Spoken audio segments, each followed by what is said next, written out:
ನಮಸ್ಕಾರ ಸ್ನೇಹಿತರೆ, ಹೇಗಿದ್ರೆ ಎಲ್ಲರೂ ಚೆನ್ನಾಗಿದ್ರೆ ಅಂದ್ಕೊಂಡಿದ್ದಾರೆ ಸ್ನೇಹಿತರೆ.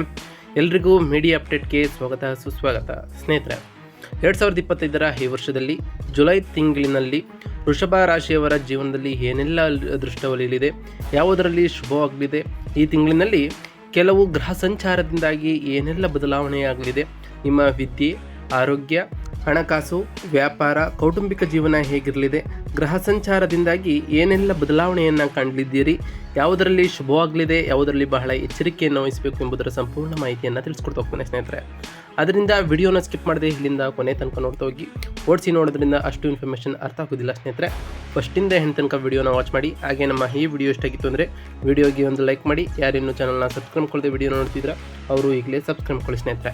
ಮೊದಲನೇದಾಗಿ ಜುಲೈ 2025 ಜ್ಯೋತಿಷ್ಯದ ಪ್ರಕಾರ ಬರೋದಾದರೆ, ಜುಲೈ 2025 ತಿಂಗಳು ಈ ವೃಷಭ ರಾಶಿಯವರಿಗೆ ಅನುಕೂಲಕರವಾದ ಫಲಿತಾಂಶಗಳನ್ನು ನೀಡಬಹುದು ಸ್ನೇಹಿತರೆ.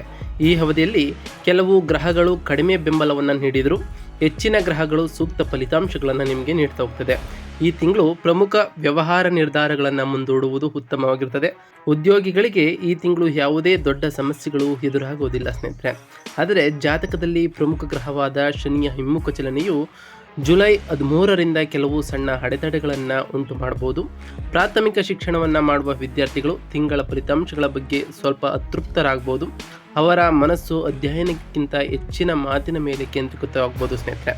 ಉನ್ನತ ಶಿಕ್ಷಣವನ್ನು ಪಡೆಯುವ ವಿದ್ಯಾರ್ಥಿಗಳು ಉತ್ತಮ ಫಲಿತಾಂಶಗಳನ್ನು ಪಡೆಯಬಹುದು. ಜುಲೈ 2025 ಕುಟುಂಬದ ಜಾತಕದ ಪ್ರಕಾರ ಈ ವೃಷಭ ರಾಶಿಯವರಿಗೆ ತಮ್ಮ ಕುಟುಂಬ ಜೀವನದಲ್ಲಿ ಮಿಶ್ರ ಫಲಿತಾಂಶಗಳನ್ನು ಪಡೆಯಬಹುದಾಗಿದೆ ಸ್ನೇಹಿತರೆ. ಕುಟುಂಬದ ಪ್ರತಿಯೊಬ್ಬ ಸದಸ್ಯರನ್ನು ಗೌರವಿಸುವ ವ್ಯಕ್ತಿಗಳು ಕೌಟುಂಬಿಕ ವಿವಾದಗಳನ್ನು ಸಮರ್ಥವಾಗಿ ನಿಭಾಯಿಸಲು ಸಾಧ್ಯವಾಗುತ್ತದೆ ಮತ್ತು ಕುಟುಂಬ ಸದಸ್ಯರ ನಡುವೆ ಸಾಮರಸ್ಯವನ್ನು ಕಾಪಾಡಿಕೊಳ್ಳಬಹುದಾಗಿದೆ ಸ್ನೇಹಿತರೆ. ಪ್ರೀತಿ ಮತ್ತು ವೈವಾಹಿಕ ಜೀವನಕ್ಕೆ 5ನೇ ಮನೆಯ ಅಧಿಪತಿಯಾದಂತಹ ಬುಧ ಗ್ರಹವು ಈ ಸ್ಥಾನವು ನಿಮಗೆ ಹೆಚ್ಚು ಅನುಕೂಲಕರವಾಗಿರೋದಿಲ್ಲ. ಗುರುವು ಈ ತಿಂಗಳು ರಾಹುವಿನ ನಕ್ಷತ್ರದಲ್ಲಿದ್ದು ಕರ್ಮ ಮನೆಯಲ್ಲಿ ರಾಹು ಇರ್ತಾನೆ ಸ್ನೇಹಿತರೆ. ಅಂತಹ ಪರಿಸ್ಥಿತಿಯಲ್ಲಿ ಸ್ಥಳೀಯರು ತಮ್ಮ ಕಠಿಣ ಪರಿಶ್ರಮದಿಂದ ಉತ್ತಮ ಆದಾಯವನ್ನು ಗಳಿಸಲು ಪ್ರಯತ್ನಿಸಬಹುದು. ಆರೋಗ್ಯದ ದೃಷ್ಟಿಯಿಂದ ಈ ಜುಲೈ ತಿಂಗಳು ಮಿಶ್ರ ಫಲಿತಾಂಶಗಳನ್ನು ನೀಡ್ತಾ ಹೋಗ್ತದೆ. ಈ ರಾಶಿಯವರು ಸಾಧ್ಯವಾದಷ್ಟು ದೈಹಿಕ ಮತ್ತು ಮಾನಸಿಕ ತೊಂದರೆಗಳಿಗೆ ಹೋಲಗಾಗಬಹುದು ಸ್ನೇಹಿತರೆ. ಒಟ್ಟಾರೆಯಾಗಿ ಈ ಜುಲೈ ತಿಂಗಳಿನಲ್ಲಿ ಏನೆಲ್ಲ ಬದಲಾವಣೆಯನ್ನು ಕಾಣಲಿದ್ದೀರಿ ಅಂತ ಈಗ ಸಂಪೂರ್ಣವಾಗಿ ತಿಳಿಸ್ಕೊಡ್ತಾ ಹೋಗ್ತೇನೆ ಸ್ನೇಹಿತರೆ. ಗಮನವಿಟ್ಟು ನೋಡ್ತಾ ಹೋಗಿ ಸ್ನೇಹಿತರೆ. ಮೊದಲನೇದಾಗಿ ಆರೋಗ್ಯದ ವಿಚಾರಕ್ಕೆ ಬರೋದಾದ್ರೆ ಸ್ನೇಹಿತರೆ, ವೃಷಭ ರಾಶಿಯವರು ಈ ತಿಂಗಳು ಸಾಮಾನ್ಯವಾಗಿ ಅನುಕೂಲಕರವಾಗಿ ಇರ್ತದೆ ಸ್ನೇಹಿತರೆ. ಪ್ರಮುಖ ಆರೋಗ್ಯ ಸಮಸ್ಯೆಗಳು ನಿರೀಕ್ಷಿತವಲ್ಲ. ನಿರ್ದಿಷ್ಟವಾಗಿ ಹೇಳೋದಾದರೆ, ಈ ತಿಂಗಳ ಮೊದಲ ವಾರದಲ್ಲಿ ಶನಿಯು ನಿಮ್ಮ ಲಾಭದ ಮನೆಗೆ ಸಾಗಿದ್ದಾಗ ಆರೋಗ್ಯ ಸಮಸ್ಯೆಗಳು ಮತ್ತಷ್ಟು ಕಡಿಮೆ ಆಗ್ತಾ ಹೋಗ್ತದೆ. ಆದರೂ ಆರೋಗ್ಯ ಸಮಸ್ಯೆಗಳು ಸಂಪೂರ್ಣವಾಗಿ ಇಲ್ಲದಿರುವ ಸಾಧ್ಯತೆಗಳಿಲ್ಲ.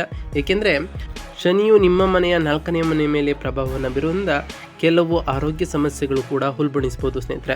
4ನೇ ಮನೆಯ ಮೇಲೆ ಶನಿಯ ಪ್ರಭಾವವು ಕೊನೆಗೊಂಡ ನಂತರ ಇದು ದೀರ್ಘಕಾಲದ ಮತ್ತು ನಿರಂತರ ಕಾಯಿಲೆಗಳನ್ನು ನಿವಾರಿಸಲು ಸಹಾಯವನ್ನು ಮಾಡ್ತಾ ಹೋಗ್ತಿದೆ ಸ್ನೇಹಿತರೆ. ಕೇತು 4ನೇ ಮೇಲೆ ಪ್ರಭಾವವನ್ನು ಬೀರಲು ಪ್ರಾರಂಭಿಸ್ತಾನೆ. ಇದು ಸಣ್ಣ ತೊಂದರೆಗಳನ್ನು ಉಂಟು ಮಾಡಬಹುದು. ಅದೇನೇ ಇದ್ದರೂ ಗಮನಾರ್ಹವಾದ ಆರೋಗ್ಯ ಸಮಸ್ಯೆಗಳ ಕಡಿತವು ಸ್ವಲ್ಪ ಪರಿಹಾರವನ್ನು ನಿಮಗೆ ನೀಡ್ತಾ ಹೋಗ್ತದೆ.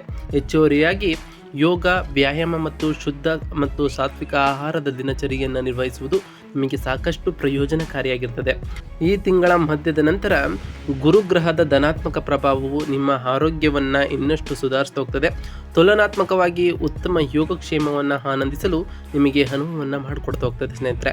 ಇನ್ನು ಶಿಕ್ಷಣಕ್ಕೆ ಸಂಬಂಧಪಟ್ಟಂತೆ ಈ ವೃಷಭ ರಾಶಿಯವರಿಗೆ ಈ ತಿಂಗಳು ಸಾಮಾನ್ಯವಾಗಿ ಅನುಕೂಲಕರವಾದಂತಹ ತಿಂಗಳು ಇದಾಗಿರ್ತದೆ. ಈ ತಿಂಗಳಿನಲ್ಲಿ ಆರಂಭದಲ್ಲಿ ಮಧ್ಯದವರೆಗೆ ಉನ್ನತ ಶಿಕ್ಷಣಕ್ಕೆ ಸಂಬಂಧಿಸಿದಂತಹ ಗ್ರಹವು ಮೊದಲನೇ ಮನೆಯಲ್ಲಿದ್ದು 5ನೇ ಮತ್ತು 9ನೇ ಮನೆಯ ಮೇಲೆ ಧನಾತ್ಮಕವಾಗಿ ಸಾಕಷ್ಟು ಪ್ರಭಾವವನ್ನು ಬೀರ್ತಾ ಹೋಗ್ತದೆ. ನಿಮ್ಮ ಶೈಕ್ಷಣಿಕ ಪ್ರಯತ್ನಗಳಿಗೆ ನೀವು ಉತ್ಕೃಷ್ಟರಾಗುವಂತಹ ಸಾಧ್ಯತೆಗಳು ಕೂಡ ಇರಲಿದೆ ಸ್ನೇಹಿತರೆ. ಗುರುವು 2ನೇ ಮನೆಗೆ ಚಲಿಸುತ್ತದೆ. ಇದು ಧನಾತ್ಮಕ ಶಕ್ತಿಯನ್ನು ಮತ್ತಷ್ಟು ಹೆಚ್ಚಿಸ್ತಾ ಹೋಗ್ತದೆ. ನಿಮ್ಮ ಕುಟುಂಬವು ನಿಮ್ಮ ಅಧ್ಯಯನಕ್ಕೆ ಪ್ರೋತ್ಸಾಹ ಮತ್ತು ಬೆಂಬಲವನ್ನು ನೀಡ್ತಾ ಹೋಗ್ತದೆ ಸ್ನೇಹಿತರೆ. ಇದನ್ನ ಸಂಚಾರವು ಸಾಂದರ್ಭಿಕ ದೌರ್ಬಲ್ಯಗಳನ್ನು ಅನುಭವಿಸಬಹುದಾದರೂ ಒಟ್ಟಾರೆ ಧನಾತ್ಮಕ ಫಲಿತಾಂಶಗಳನ್ನು ನೀಡುವ ಸಾಧ್ಯತೆ ಇದೆ ಸ್ನೇಹಿತರೆ. ಪರಿಣಾಮವಾಗಿ ಈ ತಿಂಗಳು ಉತ್ತಮವಾಗಿ ಕಾರ್ಯನಿರ್ವಹಿಸಬಹುದು. ಈ ಟೈಮ್ನಲ್ಲಿ ಸಂಭಾವ್ಯ ಮಾನಸಿಕ ಒತ್ತಡವನ್ನು ನಿರ್ವಹಿಸುವುದು ಬಹುಮುಖ್ಯವಾಗಿರುತ್ತದೆ. ಶಾಂತತೆಯನ್ನು ಕಾಪಾಡಿಕೊಳ್ಳುವ ಮೂಲಕ ನಿಮ್ಮ ಅಧ್ಯಯನ ಮೇಲೆ ಕೇಂದ್ರೀಕರಿಸುವ ಮೂಲಕ ನೀವು ವರ್ಷವಿಡೀ ಅತ್ಯುತ್ತಮವಾದ ಫಲಿತಾಂಶಗಳನ್ನು ಸಾಧಿಸಬಹುದಾಗಿದೆ ಸ್ನೇಹಿತರೆ. ಇನ್ನು ವ್ಯಾಪಾರಕ್ಕೆ ಸಂಬಂಧಪಟ್ಟಂತೆ ವ್ಯಾಪಾರ ಈ ಚಟುವಟಿಕೆಗಳಲ್ಲಿ ಈ ತಿಂಗಳು ಅನುಕೂಲಕರವಾಗಿರ್ತದೆ. ಈ ತಿಂಗಳ ಮೊದಲನೇ ವಾರದಲ್ಲಿ ನಿಮ್ಮ ವೃತ್ತಿಯ ಮನೆಯನ್ನು ನಿಯಂತ್ರಿಸುವಂತಹ ಶನಿಯು ನಿಮ್ಮ ವೃತ್ತಿ ವಲಯದಲ್ಲಿ ನೆಲೆಸಿದ್ದು ನಿಮ್ಮ ಕಠಿಣ ಪರಿಶ್ರಮದ ಆಧಾರದ ಮೇಲೆ ಸಕಾರಾತ್ಮಕವಾದ ಫಲಿತಾಂಶಗಳನ್ನು ನೀಡುವಂತಹ ಗುರಿಯನ್ನು ಹೊಂದಿದೆ ಸ್ನೇಹಿತರೆ. ಶನಿಯು ಹೆಚ್ಚುವರಿ ಪ್ರಯತ್ನವನ್ನು ಬಳಸಬಹುದು. ಅದು ನಿಮ್ಮ ವ್ಯವಹಾರದ ಪ್ರಗತಿಯನ್ನು ಸುಗಮಗೊಳಿಸುತ್ತದೆ ಸ್ನೇಹಿತರೆ. ಪ್ರಗತಿಯು ನಿಧಾನವಾಗಿದ್ದರೂ ಕೂಡ ನಿಮ್ಮ ವ್ಯಾಪಾರವು ಬೆಳೆಯಲು ಮತ್ತು ಅಭಿವೃದ್ಧಿ ಹೊಂದಲು ಸಾಧ್ಯವಾಗ್ತಾ ಹೋಗ್ತದೆ. 10ನೇ ಮನೆಯ ಅಧಿಪತಿಯ ಲಾಭದ ಮನೆಗೆ ಚಲಿಸುವಾಗ ನಿಮ್ಮ ಧನಾತ್ಮಕ ಮತ್ತು ಅನುಕೂಲಕರವಾದ ಫಲಿತಾಂಶಗಳನ್ನು ನೀವು ನಿರೀಕ್ಷಿಸಬಹುದಾಗಿದೆ.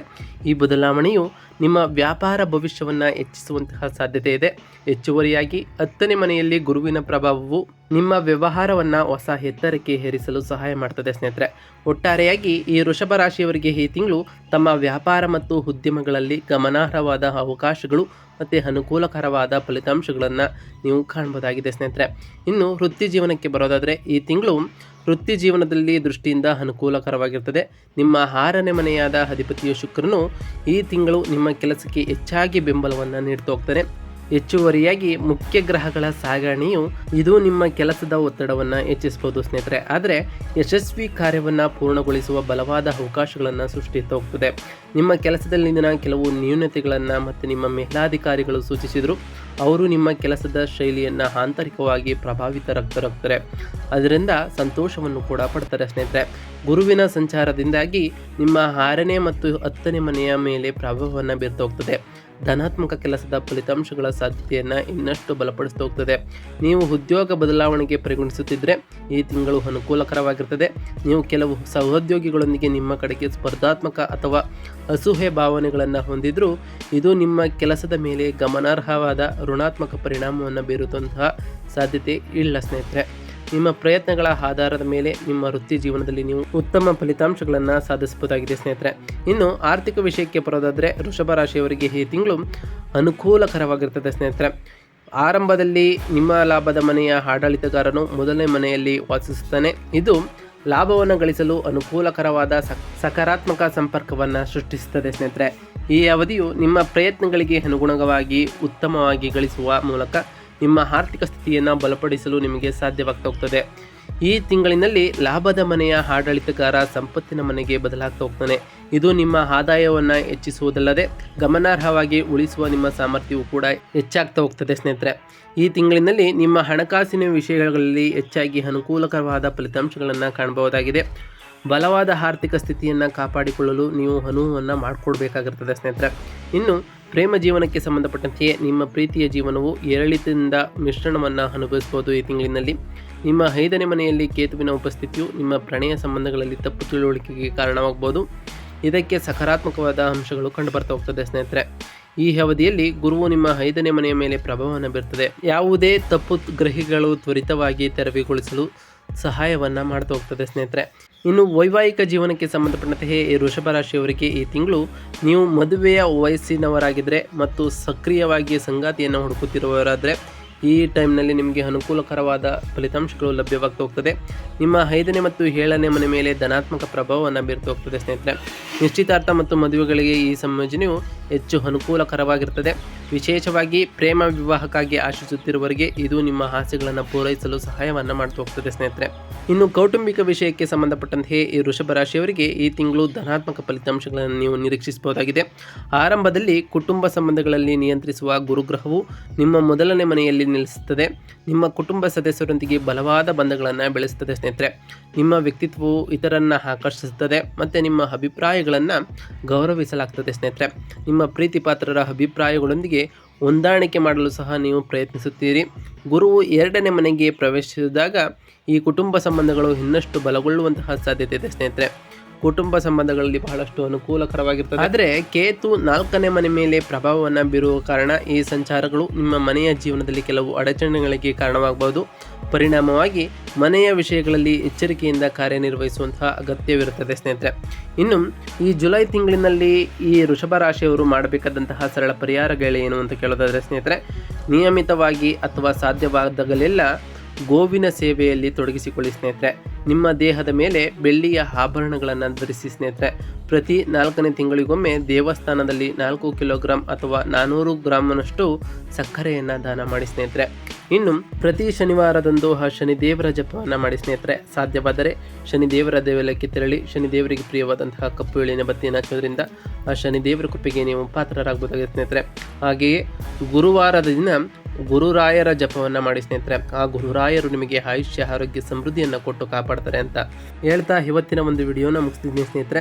ವಿಡಿಯೋ ಇಷ್ಟ ಆಗಿತ್ತು ಅಂದರೆ ವಿಡಿಯೋಗೆ ಒಂದು ಲೈಕ್ ಮಾಡಿ, ಚಾನಲ್ನ ಸಬ್ಸ್ಕ್ರೈಬ್ ಕೊಂಡಿಲ್ಲ ಅಂದರೆ ಈಗಲೇ ಸಬ್ಸ್ಕ್ರೈಬ್ ಮಾಡ್ಕೊಳ್ಳಿ ಸ್ನೇಹಿತರೆ. ಸಬ್ಸ್ಕ್ರೈಬ್ ಕೊಂಡು ಪ್ರತಿನಿತ್ಯ ವಿಡಿಯೋ ವಾಚ್ ಮಾಡ್ತಿರೋರಿಗೆ ಥ್ಯಾಂಕ್ ಯು ಸೊ ಮಚ್ ಅಂತ ಹೇಳ್ತಾ, ಹಾಗೆ ಕಮೆಂಟ್ನಲ್ಲಿ ಓಂ ಶನೈಶ್ವರಾಯ ನಮಃ, ಓಂ ಗುರುವೇ ನಮಃ ಎಂದು ಕಮೆಂಟ್ ಮಾಡಿ ಸ್ನೇಹಿತರೆ. ಆ ಶನಿದೇವರು ಮತ್ತು ಗುರುದೇವರು ನಿಮಗೆ ಆಯುಷ್ಯ ಆರೋಗ್ಯ ಸಮೃದ್ಧಿಯನ್ನು ಕೊಟ್ಟು ಕಾಪಾಡಲಿ ಅಂತ ದೇವರೆಲ್ಲ ಕೇಳ್ಕೊಳ್ತಾ ಇವತ್ತಿನ ಒಂದು ವಿಡಿಯೋನ ಮುಗಿಸ್ತಿದ್ದೀನಿ ಸ್ನೇಹಿತರೆ. ಸಿಗ್ತೀನಿ ಮತ್ತೊಂದು ವಿಡಿಯೋದೊಂದಿಗೆ. Thank you for watching.